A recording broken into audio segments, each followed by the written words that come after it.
এটা হচ্ছে গুণাত্মক, গুণাত্মক, ঠিক আছে? এটা যোগাত্মক, এটা গুণাত্মক। অনেক বলতে পারো ভাই এটা তো বিয়োগাত্মক, আর এটা তো ভাগাত্মক।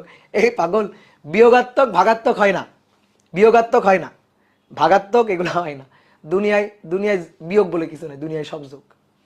যেমন মনে করো 20 থেকে 10 বিয়োগ করবা, তো তুমি বলতেছো ভাই 20 থেকে 10 বিয়োগ করলাম, আমি ওইটা বলবো না। ধরো আমি বলবো 20-এর সাথে -10 যোগ করবা, বুঝছো? আসলে দুনিয়াতে বিয়োগ বলে কিছু নাই, দুনিয়াতে সবই যোগ। ঠিক তেমনি ভাগ বলেও কিছু নাই, ঠিক আছে? ভাগাত্মক, ভাগাত্মক, ভাগাত্মক হয় না। মনে করো 20, একে আমি ভাগ দিব 10 দিয়ে, 10 দিয়ে ভাগ দিব না, 10 দিয়ে আমি ভাগ দিব না, আমি 20-কে গুণ দিব 1/10 দিয়ে। কোনো আপত্তি আছে তোমার? পারলে তুমি আমার ঠেকাও। তুমি বলতেছো ভাই 10 দিয়ে ভাগ দিব না, না আমি কোনোদিন কোনো ভাগই করব না, আমি 1/10 দিয়ে গুণ করব, বলো। ঠিক আছে? তাহলে দুনিয়ায় সব আসলে যোগ আর বিয়োগ, যোগ আর গুণ, বিয়োগ নেই, ভাগ নেই। তাহলে এটা হচ্ছে যোগাত্মক